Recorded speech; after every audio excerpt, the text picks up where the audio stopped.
มทางบ้านโฮมทินเพียพี่น้องต้องถือสูญเสียบ้านโฮมทินเพียเสียผลละปูจูงเอาหัวควายวุ่นวายมั่งเพหันหูอุ้มเอาหลานอุ้มเอาลูกบ่เข้าถึกน้ำท่วมบ่ลงน้ำคลองไหลหลังไหลผ่านทางลัดเข้าในนาพี่น้องต้องหลั่งน้ำตาเลี้ยวลงทงนาน้ำท่วมล้นทงถ้าแขกสายฟองสิทันใต้น้ำท่วมจนหงพิกคือตายเกี้ยงบ่จงน้ำบ่ยอมลงโทษสร้างทำกรรมลงเหือลงแพแก่ของป้าเฮือนไกลห่างข้ามทงแกงพายางเลือทางบ้านสารคำเทวันเจ้าเอ๋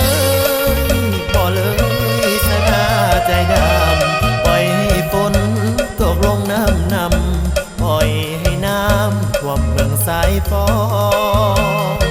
น้ำคลองไหลหลังแม้แต่ทางเที่ยวนั้นบ่มีกล้วยอ้อยต้องถือพัดนี้แสนเต็มที่แท่นอพี่น้องขอวอนเทวานาคานั้นสวยปกป้องปีหน้า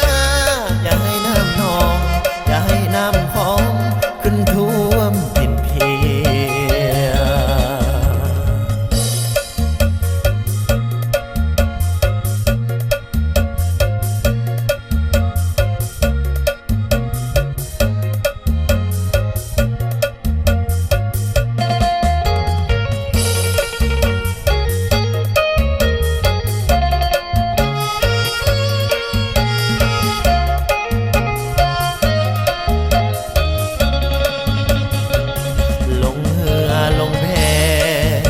ย ของป้าเฮือนไกลห่าง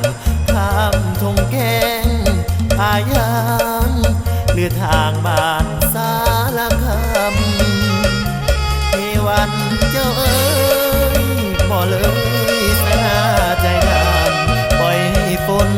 ตกลงน้ำนำปล่อยให้น้ำท่วมเมืองสายฟอน้ำคลองไหลหลังแม้แต่ทางเดียวนั้นบ่มีกล้วยอ้อยต้องถือพัดนี้แสนเต็มที่แท่นอพี่น้อง